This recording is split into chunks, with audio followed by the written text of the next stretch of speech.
Hola, buenas tardes. Vão-me desculpar o meu espanhol, porque é um espanhol muito mal. Eu vou apresentar José Manuel Igreja Matos, era desnecessário fazê-lo, mas para vosotros, José Manuel, e para nós é, em primeiro lugar, um amigo.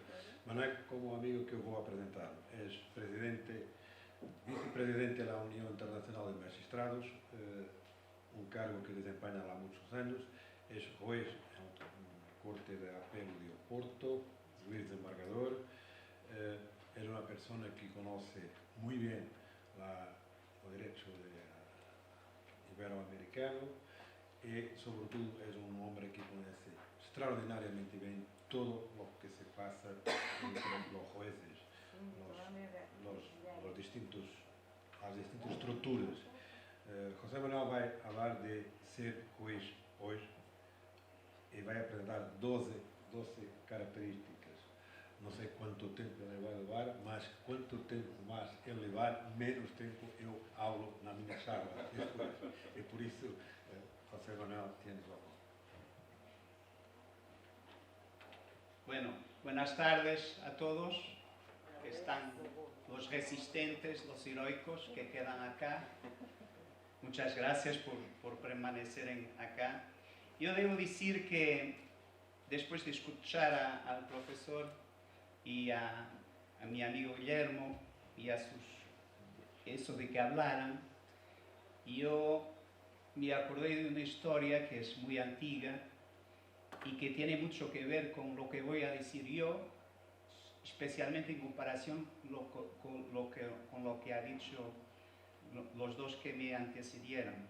La historia es de 1264 y el Papa Urbano IV encargó un oficio a dos santos.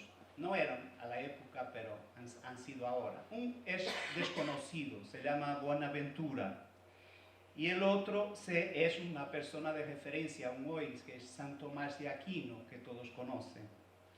Bueno, el primero ha sido San Tomás de Aquino, y el pobre del Boaventura escuchaba a San Tomás de Aquino, y a la medida que él iba hablando para el Papa, proponiendo su liturgia, se veía a Boaventura rasgando sus papeletes en pedazos, porque al final, ¿qué iba a decir después de que dijera de lo que le era San Tomás de Aquino? Y yo siento un poco lo mismo, es que el profesor Guillermo ha hablado de temas que están muy arriba de lo que tengo para contaros.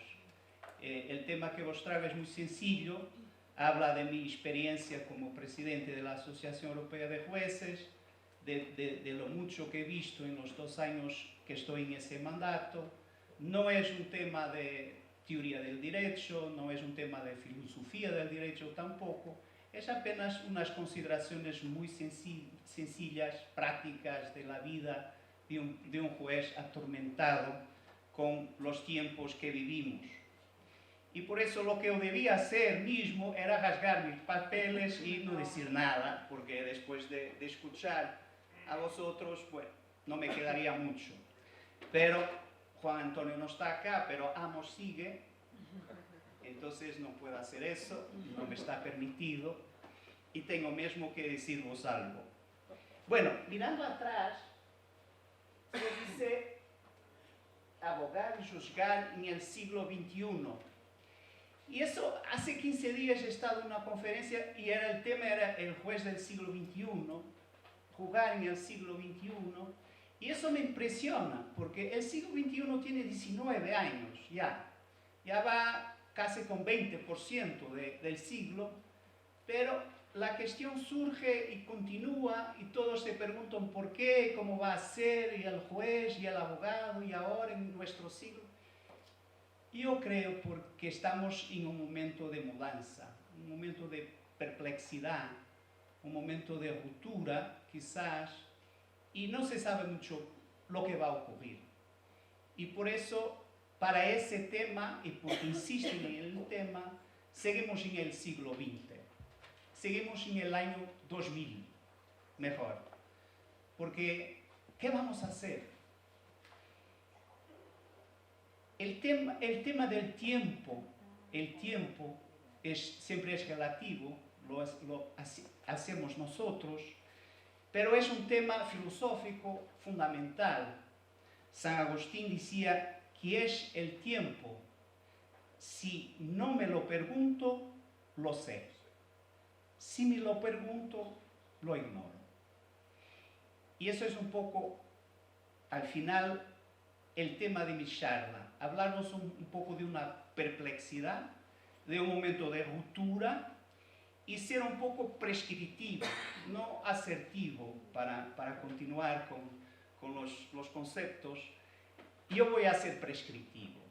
Bueno, se espera que un juez sea un poco duro, yo voy a ser, porque voy a prescribir como que 12, pensé en 12, podían ser 10, 5. Es más interesante 12 porque van a escuchar el primero, el segundo, el tercero, quedarán más atentos, funciona, es una estrategia, no sé si es una falacia, pero seguramente funciona, eso lo he visto. Y entonces, veamos, todos tienen Google Chrome, ¿no? Chrome tiene que ver con Cromos, que es el dios del tiempo, y que tenía 12 hijas. Esas eran las 12 hijas de Chrome, que hicieron las 12 horas del día y de la noche. Empecemos. El profesor Rafael Marín ha destruido el silogismo judiciario. Yo me gustaría destruir una frase de Napoleón que tiene que ver con eso. Napoleón, un poco seducido por la idea errónea de silogismo, comparaba los jueces a máquinas físicas, mediante las cuales se ejecutan las leyes como el tiempo está marcado por el puntero de un reloj. No podía estar más equivocado, porque nosotros jueces, esos del siglo XXI, esos que están un poco perdidos, sabemos poco, pero sabemos que no podemos funcionar como el puntero de un reloj. Entonces, ¿qué pasa? 12 hijas del tiempo, 12 horas para el día y para la noche, 12 conceptos para el juez del siglo XXI. Hora primera, la hija preferida de Cromos, se llama auge, que en portugués, no sé si existe en español, pero auge es el punto más alto, alborada se dice. Así era el nombre de la hija dilecta de Cromos. ¿Cuál sería la alborada para el juez de hoy? Es fácil. Creo que es la misma del juez de hace 200 años. La independencia. La independencia del Poder Judicial, la independencia del juez sería nuestra hija dilecta, sería nuestra hora primera. Pero si hablamos de independencia, la primera cosa que nos ocurre a nosotros es una idea de desencanto, de fatalidad, de derrota, de tristeza. Porque lo que pasa es que, como hace muchos años siempre ocurre, el Poder Judicial es el más flaco, siempre dependiente de los otros dos. No tenemos la espada ni los impuestos, como decía ya hace mucho tiempo Hamilton en sus cartas federales.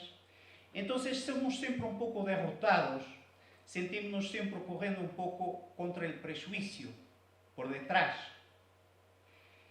Miramos a Polonia, a Hungría, miramos a esos países que están en una deriva en contra de la independencia de los jueces, miramos el caso extremo de Turquía, donde han detenido 4.000 jueces y siguen aún 2.500 detenidos.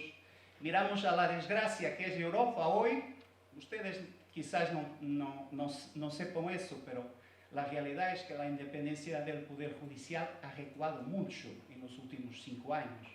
Hemos hecho un inquérito en la Asociación Europea, tenemos 43 países y más de 60% de los jueces de esos países dicen que la situación ha peorado en los últimos 5 años respecto a la independencia.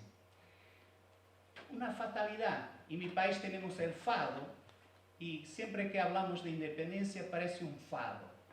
Yo he estado 4 veces en Polonia el año pasado y veo la tristeza de mis compañeros, una sensación de algún desespero por las reformas una tras de otra, ahora con los procedimientos disciplinares en contra de los jueces. Pero América Latina quizás sea el ejemplo mejor de esa dificultad para los jueces ser independientes, para poder hacer algo con eso.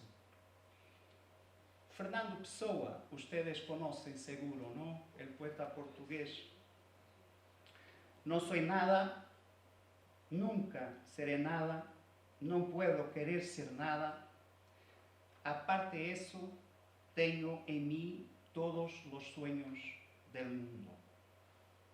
Y esa poesía me acorda mucho el tema de la independencia. Porque al final no somos nada, seguimos siempre caminando de una manera difícil y quien preside a la Asociación Europea como yo en este momento siente mucho un desalento, una frustración, pero al final, aparte no sermos nada, seguimos teniendo los sueños del mundo. Esta es la hora primera. La hora segunda es una hora que a mí me dice mucho, pero debe decir a todos nosotros, porque al final, cuando hablamos del tema integridad, estamos hablando del tema de los que trabajan en el sistema de justicia. Los abogados también, no apenas los jueces. Hay muchas cosas que no me gustan en Dworkin, pero hay una frase de él que define todo, en mi opinión. Integridad es la llave para entender las profesiones jurídicas. Lo que define el imperio de la ley no es el territorio, el poder o el procedimiento, pero sí la actitud. La actitud. Esa actitud de integridad nos define a todos que estamos en el sistema de justicia. Y por eso elegí a la integridad como la segunda hija de este cromos del siglo XXI.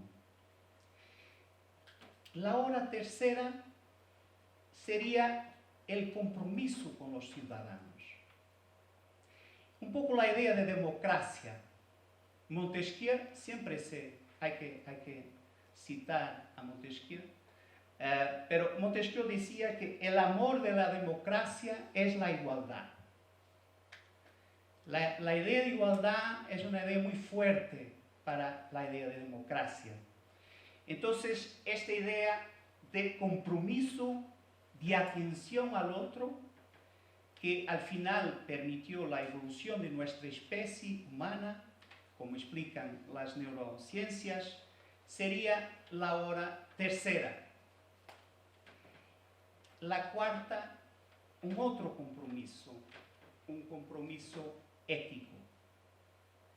No moral, pero ético. Amartya Sen dice que la ética es como el aire que se respira. Uno solo siente que no existe, pero cuando lo siente de una manera muy fuerte, muy impactante. Nosotros no pensamos que existe aire en esta sala, estamos ahí, no imaginamos siquiera cómo sería si no existiera el aire. Pero vamos a imaginarlo un poco. Y ese aire que se respira es un poco la ética. No conseguimos vivir sin ella.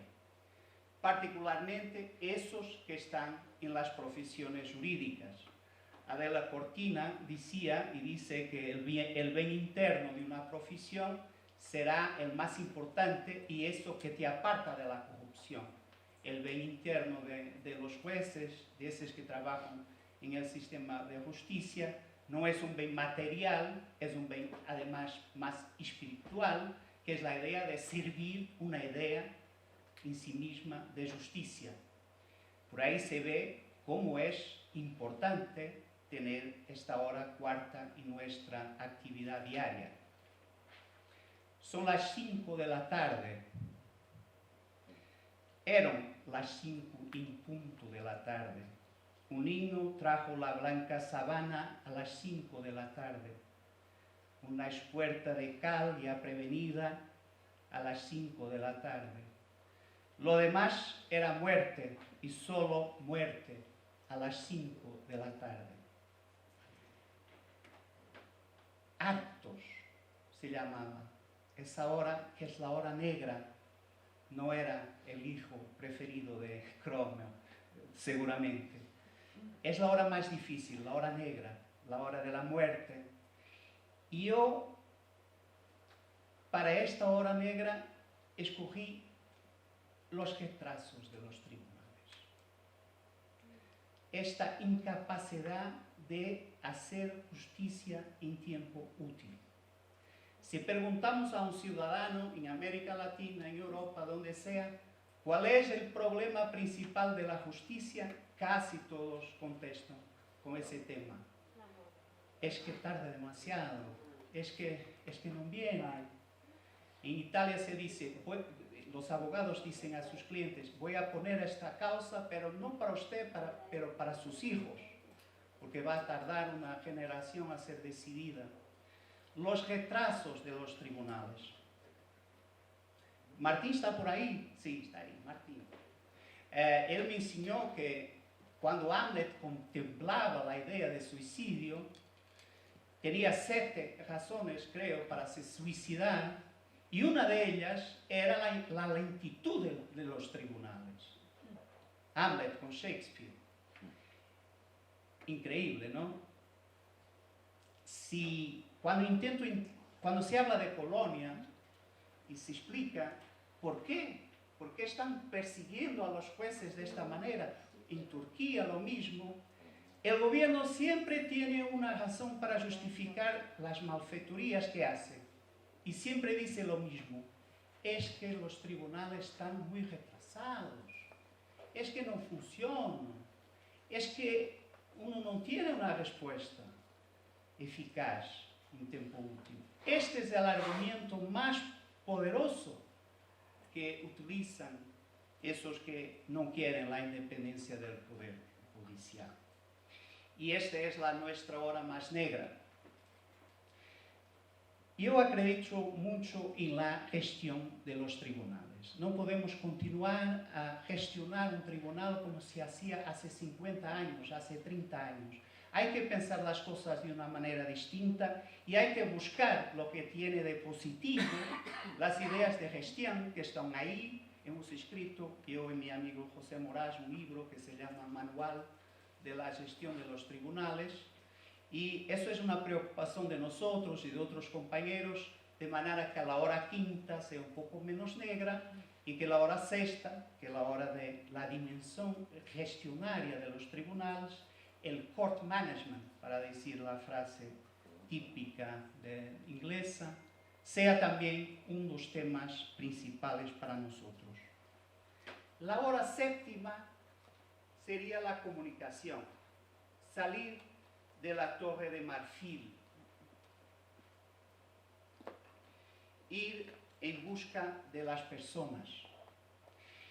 Yo siempre me impresiona esta idea de que no es posible comunicar con las personas. No, eso no es así, no se consigue. Hay ejemplos, y por ejemplo en Dinamarca, la confianza de los ciudadanos en sus jueces es de 68%. Son la segunda clase profesional más respetada en Dinamarca, después de los enfermeros. En Australia tienen un sistema de comunicación de portavocero que se hace con jueces jubilados, que conocen la realidad de los tribunales y además tienen tiempo para pensar cómo comunicar las cosas con el ciudadano, con los media.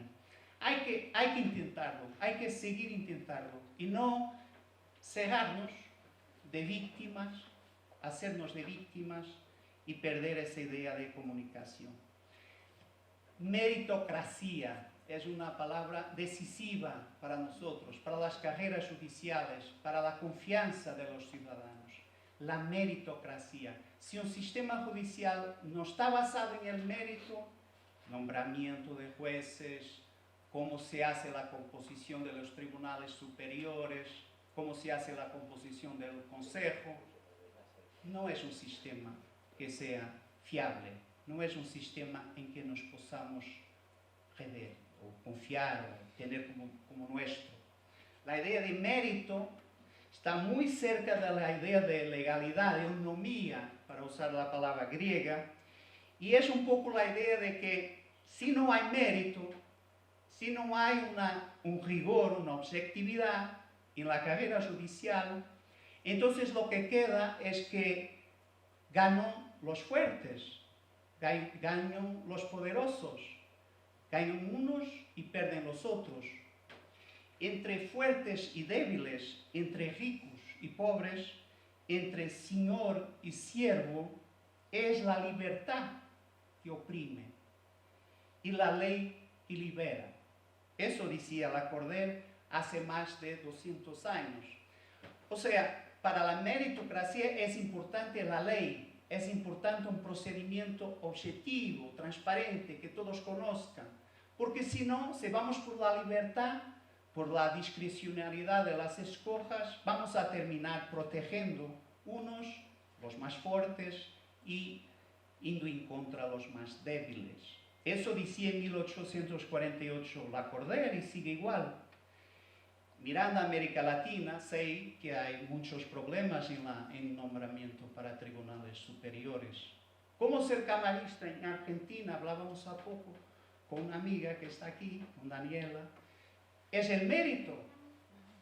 No sé, no voy a comentar. Pero tenía que ser el mérito. La contaminación política en el sistema de nombramiento de jueces es un drama, una tragedia para América Latina y en muchos países de Europa también. Entonces, para la hora octava yo pondría el mérito. Para la hora nona, bueno, una imagen. Yo trabajo en una corte enorme con muchos pisos y muchos despachos, muchos jueces.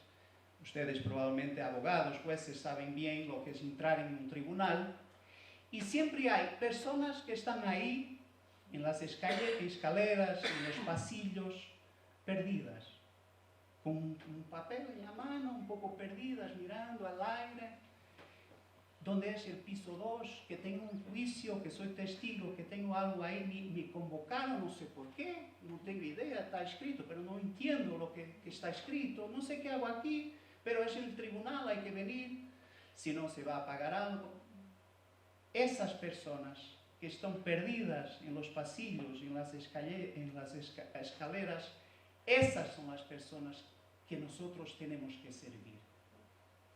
Son nuestros destinatarios. Si fuéramos una empresa, son nuestros clientes. Los clientes son esos, no son otros. Y están perdidos. No se puede hablar en 12 horas sin gastar una con la tecnología. La hora décima sería de la tecnología. La inteligencia artificial, ahora hay muchos seminarios de inteligencia artificial en cada momento. Está omnipresente la tecnología. ¿Cómo el derecho va a mirar a la tecnología? Hay miedo, hay distancia, hay desconfianza.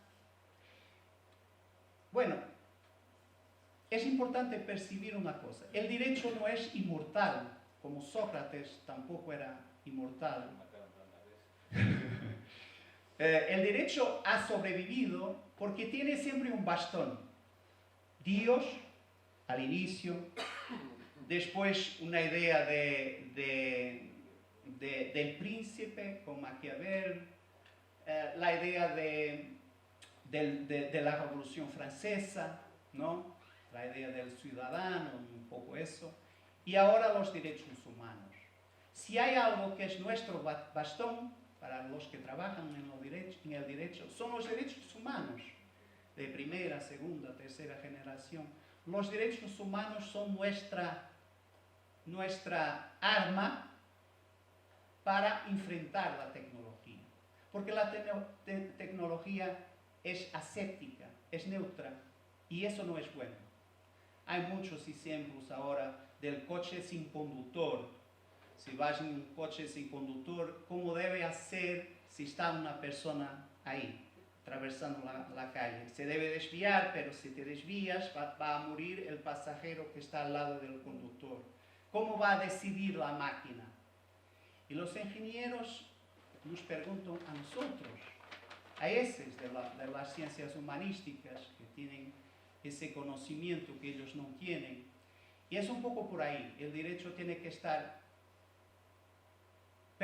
cerca de la tecnología, pero tiene que usar su bastón para encararla. Porque no tengamos dudas, la tecnología es un instrumento de poder. Todo se resume al poder. Y quien domina la tecnología hoy va a querer usar eso como un poder o como un contrapoder si quiere. Eso también me parece claro. La hora 11, y casi termino. Un juez, si preguntas a un juez cuál es la característica más fuerte que tiene, ¿qué creen que va a contestar? ¿Cuántos jueces están acá?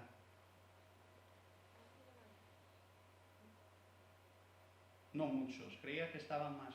Bueno. Hay más, pero están en audiencias.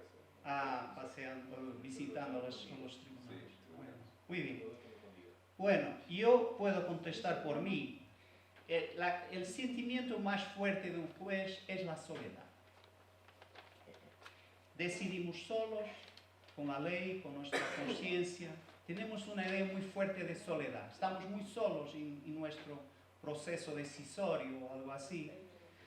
Escuchamos los testigos, vamos para casa y pensamos, bueno, será, no será, estará bien, ¿no? Me ha convencido, no ha convencido. Y estamos solos en eso. Y yo creo que lo principal para un juez es hacer un combate a esa idea de soledad. Y eso se hace con asociativismo. Yo creo que no es posible pensar hoy la carrera judicial, el día a día del juez, sin pensar en la importancia del asociativismo nacional e internacional. Es un poco como nuestro comodín, para usar una palabra que he usado en otra ocasión. Un mundo global exige un pensamiento global. Ayer leí un artículo muy interesante que decía que para combater el populismo que está ahí, los jueces, los que piensan estas cosas, los académicos, los juristas, deben usar cada vez más el derecho internacional. Porque el derecho internacional, con su capacidad de racionalidad, de defensa de derechos humanos, puede combater el populismo. Y nuestras sentencias, si hay una ley que es publicada, que es una ley populista, han acompañado lo que ha pasado con la capitana en Italia, con el tema del barco que ha sido detenida porque quería salvar a los migrantes. No sé si han visto, está muy presente en la memoria de ustedes, creo que se llama Carolina o Carola, algo así, una joven. Perdón, Carola algo. Sí. Bueno, ha sido detenida porque tenía un barco, ha ido a salvar a los migrantes que estaban ahí, cerca de Lampedusa, en Italia. Se ha sacado a los migrantes y ha entrado en el puerto contra las órdenes del capitán del puerto, porque Italia, como saben, ahora con el nuevo gobierno tiene una ley que dice que no se puede buscar a los migrantes. Aunque se estén ahogando, aunque estén muriendo, no se puede ir a buscar. Se ha sustituido un derecho a la hospitalidad que es algo innato al ser humano, por una especie de deber de hostilidad. Entonces, yo decía que en este mundo que tenemos ahí, que impone esa hostilidad, tenemos que trabajar el tema de la capacidad de no estarnos solos, usando el derecho internacional y usando un poco esta idea de asociativismo. Y la última hora, la hora 12ª, es una palabra un poco rara que no está de moda, pero Cervantes decía que era la base y fundamento de todas las virtudes. Sin ella no hay ninguna virtud que lo sea realmente. Estoy citando a Cervantes en ese Concilio de los Perros, creo que se llama así. Que es la palabra humildad. No hay un verdadero juez que no sea humilde. Si no somos humildes, no servimos al ciudadano. Una actitud de arrogancia es la actitud que más caracteriza el opuesto de lo que debe ser alguien que está comprometido al servicio de una idea de justicia. Si tienen móviles, no sé, o cuando puedan, si van a Google, hay un poema de Borges, hay argentinos acá. Bueno, para mí es el poema que tengo en mi despacho, que es mi referencia personal, que es el poema Los Justos, que es un poema muy sencillo, pequeño, pero que transmite esa idea de humildad, esa idea de servicio. Esos que se ignoran están salvando el mundo. ¿Alguien tiene ahí el móvil? Si tiene, pueden. Los Justos, es un poema, no es muy largo. Martín, que tiene una voz preciosa. ¿Puedes leer? Un hombre que cultiva su jardín como quería Voltaire, que agradece que en la tierra haya música, y que descubre con placer una etimología. Dos empleados que en un café del sur juegan un silencioso ajedrez. El ceramista que premedita un color y una forma. El tipógrafo que compone bien esta página que tal vez no le agrada. Una mujer y un hombre que leen los tercetos finales de cierto canto. El que acaricia a un animal dormido. El que justifica o quiere justificar un mal que le han hecho. El que agradece que en la tierra haya Stevenson. El que prefiere que los otros tengan razón. Esas personas que se ignoran están salvando el mundo. Gracias. Muchas gracias.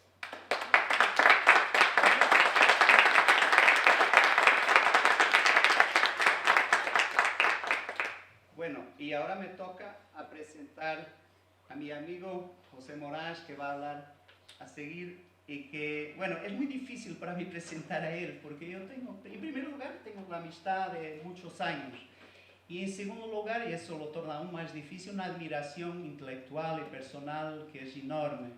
José Moraes, para quien no sepa, tiene un doctorado, siendo siempre juez, tiene un doctorado en Coimbra, muy especial en la teoría de la argumentación, de la decisión judicial. Es una persona que ha sido presidente de la Asociación Portuguesa. Hay que decir que en Portugal solo hay una asociación, no es como en España, que hay 5, ¿okay? Y en Portugal hay una, y que representa 95% de los jueces del país. Es una figura muy importante, el presidente de la asociación, muy conocida, muy mediática, por eso también. Y entonces José Moraes López ha sido presidente, ha hecho un mandato notable. Es ahora juez del Tribunal de Cuentas de Portugal, que es un cargo como equiparado a Supremo Tribunal de Justicia. Tiene decenas de libros de derecho penal, de derecho de gestión de tribunales, derechos humanos. En 3 candidatos que quedaron para el final, es uno de los 3 que puede ser, yo creo que va a ser, si hay justicia en el cielo, el futuro juez del Tribunal Europeo de Derechos Humanos de Estrasburgo. Están 3 finalistas y José Moraes es uno de ellos. Por eso, ¿qué voy a decir? Hola, buenas tardes. Gracias, José Manuel, por tus palabras, são palavras de amistade. Eu vou direto ao assunto, porque são horas de almoço. E a esta hora, ninguém quer ouvir falar de construção e compreensão das decisões judiciais, linguagem jurídico e legitimação. Este é o tema de Bicharra, um tema chatíssimo, complexo. E eu vou tentar, em 15 minutos, dizer-vos o que quero dizer. Depois poderei deixar o pequeno texto, mas vou tentar ser breve e conciso. Se fosse em português, faria muito bem. Mas aqui em espanhol, vamos lá. A primeira questão é essa. A construção da decisão judicial se sustenta em uma dimensão dogmática, como havemos visto com o professor, que assume em muitos países uma identificação e autonomia própria. Nos Estados Unidos, os países anglo-saxónicos têm uma produção exaustiva sobre esta matéria. Posner tem 2 livros magníficos sobre isto, não vale a pena dizer. Ao contrário, nos nossos países de matriz continental, como Espanha, Portugal, Alemanha, os países ibero-americanos, não é assim. Há uma reduzida relevância atribuída a esta questão, que provém de um profundo enraizamento processal exageradamente formalista, que sempre entendeu o direito em uma perspectiva autopoética, formalista, onde os principais destinatários, como ha dicho José, os cidadãos, não se apresentavam como, em um primeiro momento, como sujeitos essenciais e legitimadores da decisão. O que era importante era a decisão formalista, a decisão processal. Os destinatários não tinham muito importante. Estavam ali porque estavam ali. Poderiam não estar. Ora, isto é uma coisa que eu não concordo e tendo a refutar. ¿Por quê? Porque os tribunais são os órgãos de soberania que exercem a justiça em nome do povo, em qualquer país do mundo. E por isso, suas decisões são sempre motivadas, como ha dito o professor, para que a atividade jurisdicional seja sempre controlada. E controlada por os cidadãos, porque são eles que têm a legitimação, que nos dão a legitimação para decidir em nome de eles nas decisões judiciais. O conhecimento das decisões ultrapassa ou sobrepassa claramente o mero auditório bidimensional entre o autor e o réu, o que contesta, a pessoa que é julgada. Não, eles são apenas uns dos destinatários. Os outros destinatários são todos os cidadãos dos países. Qualquer cidadão, através dos meios formais ou informais, institucionais ou não institucionais, pode exercer um controle formal de uma forma efetiva sobre as decisões judiciais. Esta é a matriz essencial do princípio da confiança que a justiça deve assegurar aos cidadãos. Este é o princípio de base da legitimação de todo o sistema judicial e de suas decisões. Este é um princípio que todos nós conhecemos. No entanto, o direito se quer também efetivo. E a efetividade neste âmbito implica a necessidade de los sistemas adoptarem mecanismos e procedimentos que permitam exatamente a sua máxima acessibilidade, a compreensão de suas decisões e a disponibilidade das mesmas, tanto aos destinatários diretos como a todos os cidadãos. Se trata de conformar e a ser amigável ao conhecimento do sistema judicial. Independentemente de los marcos normativos específicos estabelecidos em los diversos códigos de procedimento, penal, civil, processual, administrativo e laboral, a construção de uma decisão se basa em um procedimento contraditório, intersubjetivo e público, estas três características são essenciais. Contraditório, intersubjetivo e público, sostenido em uma dimensão argumentativa, tanto factual como jurídica, que é seu elemento estrutural. E, no fundo, este procedimento é a espina dorsal de toda a decisão. Por isso, a decisão deve informar de forma compreensível os seus destinatários do contenido decidido, de modo a que seja perfeitamente percebido por los distintos auditórios. E, por outro, permitir o controle das autoridades judiciais de apelação, claro. Finalmente, e apenas de um ponto de vista tópico, é importante fazer emerger uma questão nova em nossos países, que é a questão da linguagem jurídica que utilizamos no âmbito da construção da decisão.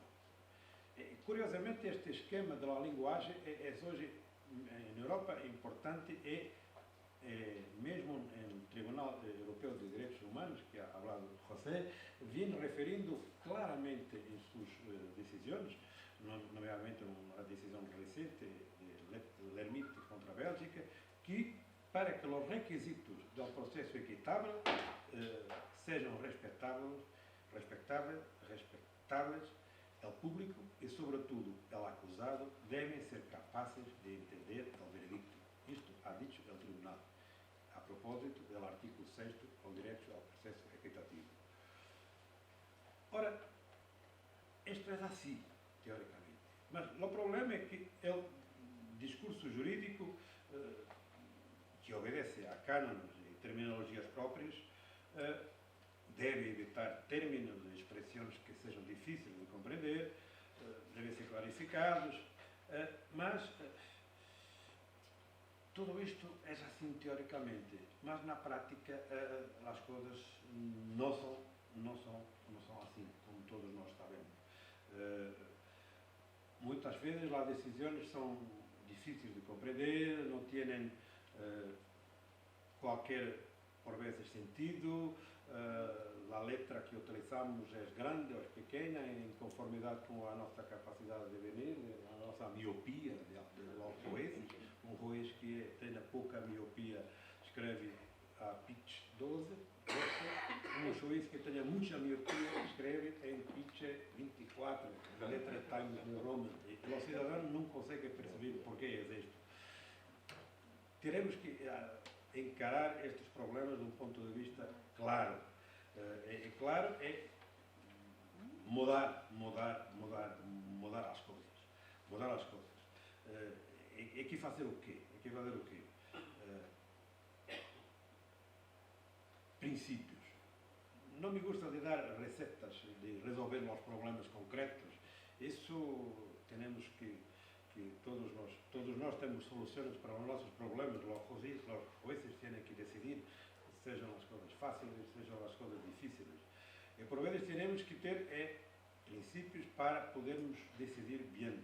Aqui, nesta matéria, e eu estou claramente a simplificar, como já entenderam, não estou a seguir sequer o texto, teremos que ter princípios, temos que ter capacidade de ver a floresta e não apenas a árvore.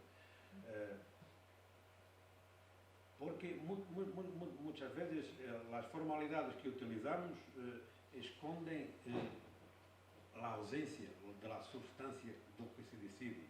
Muitas vezes escrevemos coisas nas decisões, nas sentenças, citando artículos, citando professores, citando jurisprudência de outros tribunais, para escondermos nas próprias capacidades de síntese, de decisão, de argumentação que devemos ter. E, portanto, é preciso fazermos aqui uma espécie de autocrítica aos juízes, que é uma coisa que muitas vezes a humildade que falava você não é assim tão clara, porque muitas vezes os juízes se entendem como estão um pouco acima, como nós estamos agora aqui, um pouco no palco. Temos pouca capacidade de autocrítica e devemos ter autocrítica. E devemos olhar para o espelho, não sei se se chega, espelho, ao espejo todos os dias e verificarmos que estamos aqui a fazer um serviço para os outros e não para nós. Por isso, sobre esta matéria, que fazer? Porque isto é um seminário de filosofia do direito, não vou entrar na parte teórica, mas me parece importante apelar a Habermas, a teoria da comunicação, que todos conhecem, que as pessoas não são indivíduos isolados, se relacionam umas com as outras, com base em reconhecimentos mútuos e recíprocos de interdependência e intersubjetividade. Esta é a base tópica de Habermas e que devemos também aplicar aqui, porque esta necessidade de comunicarmos, como diria ele, Horace, da comunicação de José, e eu não conhecia o texto de José, por isso estou à vontade, mas na hora sétima, quando falava de comunicação, me parece também importantíssima aqui. Por isso, que havemos de fazer quando estamos a escrever uma sentença, a decidir? Temos que ter um esforço de contenção, de rigor e precisão conceptual, que são princípios inequívocos que são exigidos a um juez. Em segundo lugar, teremos que atentar a uma questão também hoje importantíssima, sobretudo nos tribunais superiores. É o mecanismo da cross-fertilization, que é esto, a intercomunicação de decisões judiciais entre os tribunais, por exemplo, internacionais e os tribunais nacionais, entre os tribunais internos superiores e os tribunais superiores. A necessidade de pensarmos, por vezes pensamos que em outro país, em outra ordem jurídica, alguém ha tratado o problema. Como também ha dicho José Manuel, o amparo do direito internacional para os problemas nacionais, para evitar, por exemplo, os populismos. Eu ao lido o mesmo artigo que ele ha citado, é um artigo fantástico. Esta cross-fertilization é importantíssima para, dentro dos espaços nacionais, regionais e, sobretudo, incluso mundiais, para fazermos uma aplicação ou uma reflexão sobre a aplicação uniforme das decisões. E por que isto? Ustedes na América Latina têm a Corte, ao Pacto de São José de Costa Rica, por exemplo, em los direitos humanos, e têm já uma jurisprudência importantíssima, que muitas vezes não é muito conhecida na maior parte dos países. E muitas vezes essa jurisprudência da Corte Ibero-Americana é fundamental para resolver problemas concretos que vosotros têm nos vossos tribunais. Problemas diretos, problemas concretos de processo penal, de processo civil, não só de processo de família. Muitas vezes um amparo de uma decisão da Corte Ibero-Americana ou da Corte Europeia dos Direitos Humanos aqui na Europa é fundamental para suportarmos a nossa decisão para percebermos o que vamos aplicar, o que vamos escrever. Lo que agora aqui na Europa é judicialmente decidido em Luxemburgo ou no Estrasburgo, tem repercussões diretas sobre as resoluções ditadas em qualquer tribunal nacional de qualquer Estado na Europa. E, por outras, não podemos omitir o conhecimento e a compreensão da jurisprudência dos tribunais internacionais, no caso da Europa, europeus, porque isto é importantíssimo para darmos um pequeno salto de compreensão das decisões. E, finalmente, vou quase terminando, como eu disse, é muito simples, o meu texto, a minha intervenção, é possível harmonizar procedimentos haciéndolos mais simples e claros. ¿Qué es esto? ¿Qué es esto? Esto es una cosa muy simple. El Tribunal Supremo de España, de Madrid, de Portugal, el Tribunal de Apelación de, no sé, aquí en España cómo es, Audiencia Nacional, na Argentina também, os tribunais supremos, os tribunais de apelação, têm que ter guias de disponibilizar para os jueces guías de cómo elaborar las decisiones de una forma armonizada, de modo a que los ciudadanos consigan comprender las decisiones de una forma fácil, amigable. No es decir, no es contrariar la independencia del juicio. Un juicio de cualquier tribunal decide de forma independiente y tiene que hacer. Esa es la palabra. Mas puede hacerlo de una forma prácticamente que todas as pessoas compreendam. Que se saiba que o Tribunal de Relação do Porto, por exemplo, ou o Tribunal de Apelação de Madrid, decide desta forma. A jurisprudência do Tribunal Supremo de Madrid é assim, mesmo que seja formal. Isto é muito importante. Sobre esta matéria, isto é mais uma conclusão para os juízes. Aqui não podemos deixar isto para as leis, para o poder legislativo. Este é um mecanismo de autorregulação de los jueces. Este é um mecanismo que nós devemos fazer em nossos tribunais. Cada tribunal deve ter uma capacidade de se autorregular de forma clara, de forma que suas decisões, sua jurisprudência possa ser conhecida de uma forma clara, transparente e que todos possam assumir um papel proativo, sem interferência de outros poderes, nomeadamente do governo, de uma lei que vem impor determinadas coisas. Não é necessário para fazer isto. Isto faz parte da independência dos tribunais. Isto é um caminho. É um caminho para legitimar as decisões dos tribunais e, sobretudo, para legitimar aquilo que as pessoas querem dos tribunais, que é a justiça, em concreto, mas também a paz jurídica e saberem que os tribunais são a sua última capacidade de resistir perante todas as injustiças e todos os problemas que nossos países e nossas relações sociais têm. Graças.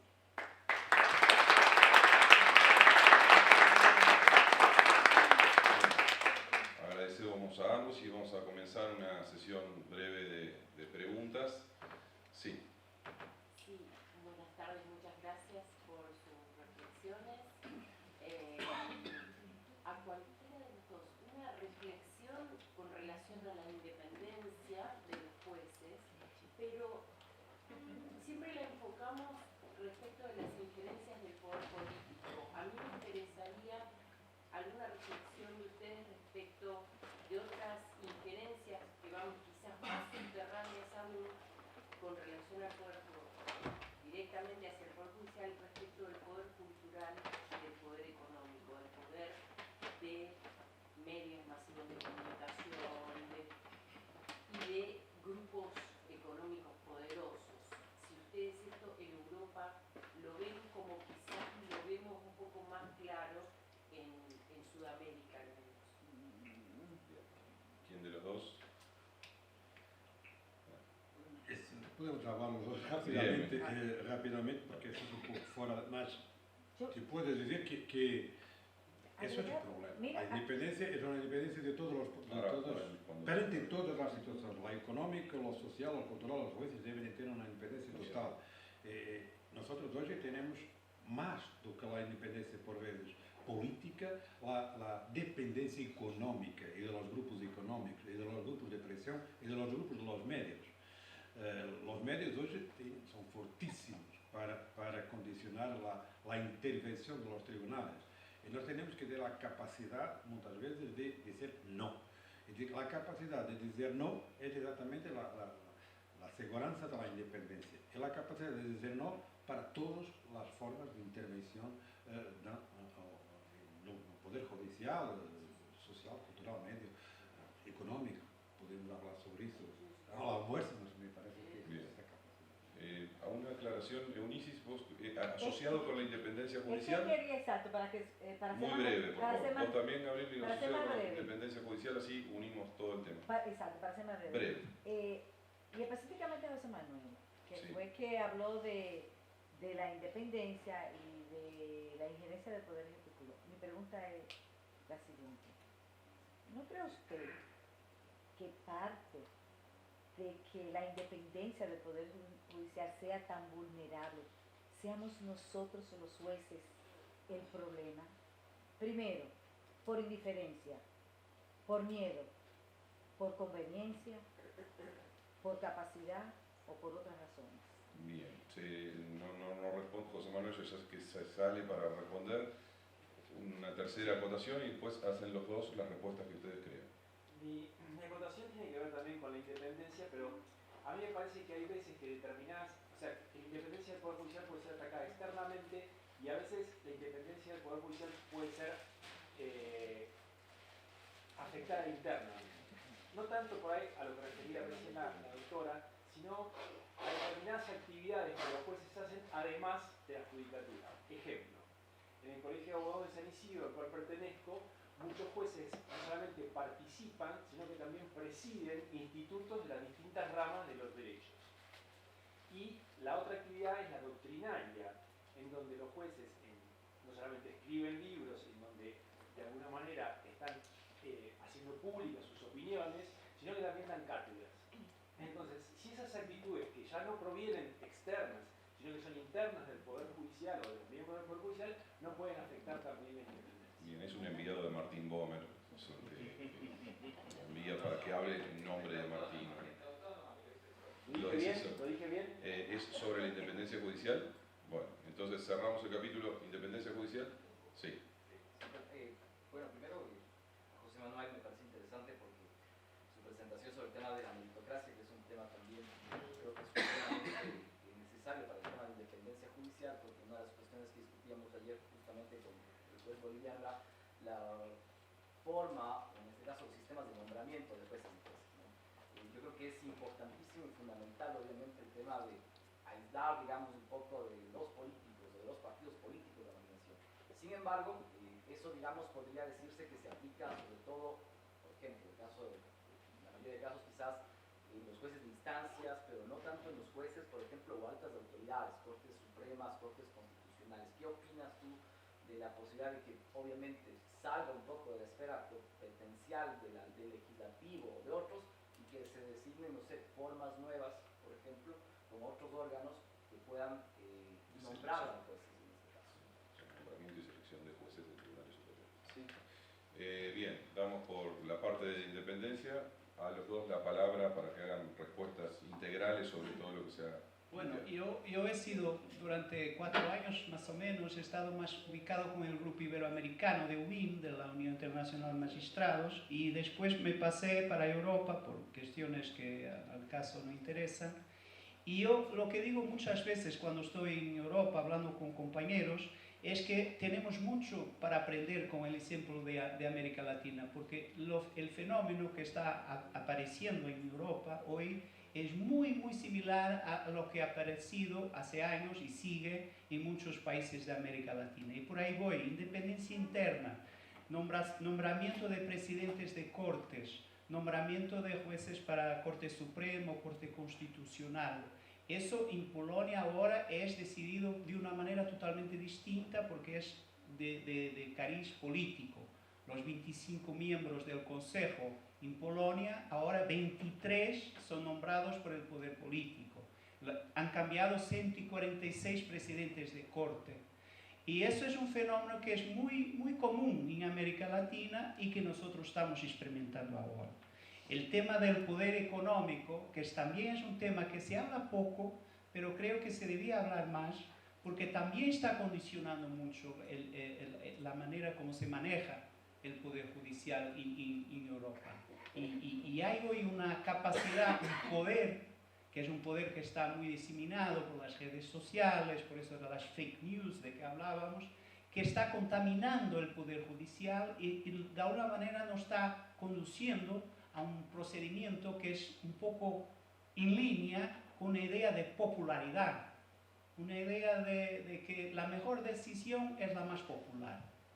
Y eso es terrible, ¿no? Porque muchas veces nosotros tenemos que estar solos, minoritarios, así nos pide el sistema, así nos pide el concepto mismo de lo que significa la división de poderes, la democracia liberal. porque otro tema, para y termino, es la idea de que el liberalismo, como decía Putin hace 2 días, es una idea obsoleta. El presidente de Hungría, Orbán, dice que, que cree en la democracia, pero no en la democracia liberal, y habla de la democracia iliberal. Lo que pasa es que el liberalismo es nuestro respaldo, de nosotros, del Poder Judicial, porque el liberalismo es la idea un poco de protección de minorías, de contradictorio, esta idea de protección de derechos humanos. Democracia, en su sentido más estricto, es solo votar, elegir. Yo tengo un mandato que me ha dado el pueblo, hago lo que quiera, porque soy iliberal. Entonces, si caminamos por ahí, tenemos un problema. Y Europa, América Latina, ahí nos cruzamos mucho. El tema que tú has aportado del nombramiento es un tema que me preocupa especialmente. Hemos hecho un trabajo para Georgia, recientemente, para el tema del nombramiento para la Corte Suprema de los jueces de Georgia, y la preocupación de ellos era la opacidad. Se legitimaban con la idea que eran escogidos por el Parlamento, pero todo se pasaba en una comisión adentro del Parlamento. Y una cosa que yo creo que es importante es la idea de transparencia. Aunque escojan las personas erradas, que al final muchas veces ocurre, que se sepa cómo ha sido el procedimiento, para que se concluya que al final la conclusión no está basada en premisas de transparencia, de accountability, prestación de cuentas, que es fundamental para legitimar el nombramiento. Bien, lo de la independencia quedó quizás con lo de los el tema que me hablas, sí. Ese es otro tema que también nos preocupa. Yo creo que un juez debe alejarse cada vez más de tener ese tipo de actividades. Es claro que cada país tiene su contexto y no es fácil, pero yo te digo, en Europa no hay una tradición de jueces que hagan otras cosas. No sé si está alguien de Brasil acá, pero en Brasil muchas veces yo estoy con jueces, tú eres de Brasil y sabes que es así. Muchas veces los jueces son más profesores de que jueces, porque se habla con ellos y casi asume más el título de profesor que de juez. Y eso a mí, como europeo, en mi tradición, que es la nuestra, nos impresiona, porque no hay trabajo más gratificante, más difícil, pero es el nuestro trabajo. No podemos confundirnos con la academia. Lo que no tenía nada que ver con la comunicación entre los dos mundos, que ese creo que debe existir y cada vez más. Pasamos a otro tema y con este terminamos, ¿sí? Juntamos algún otro tema. Había una pregunta por allí, Daniela y Guillermo. Sí, primero.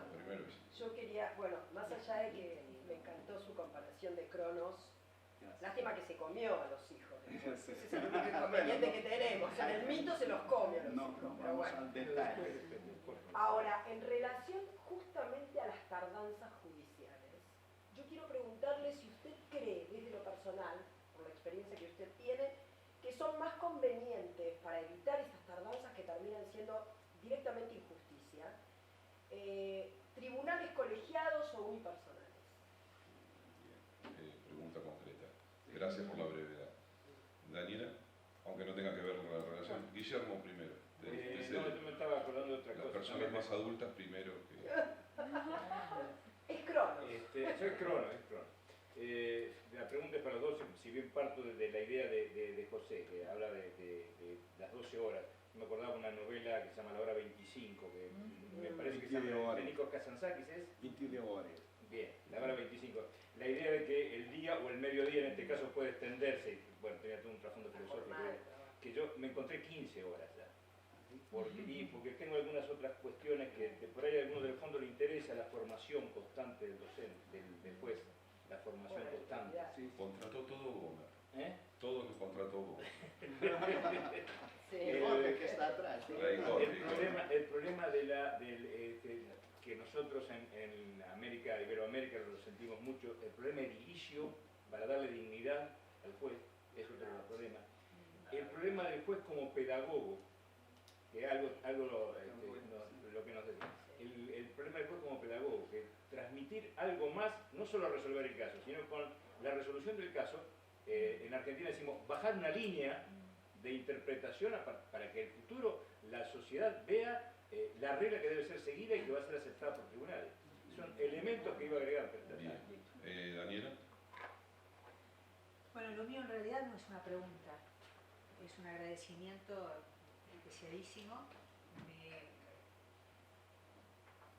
Me conmovió.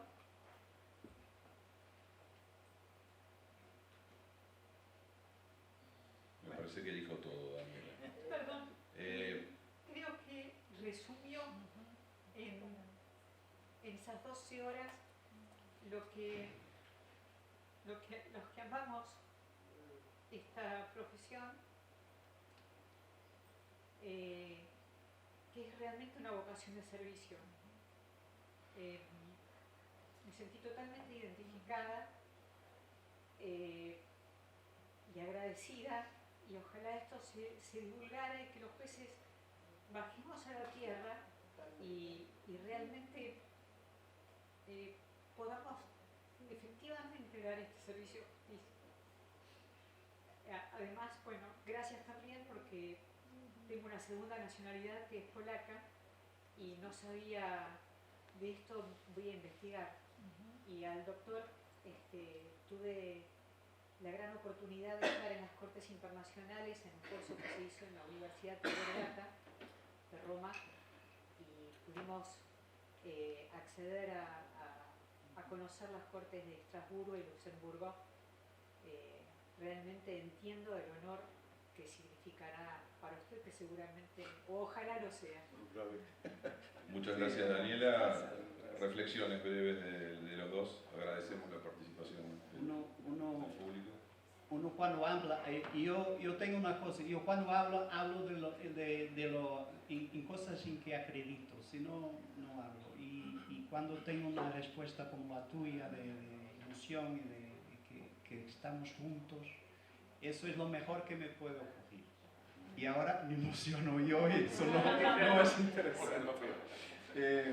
Mil gracias, mil gracias.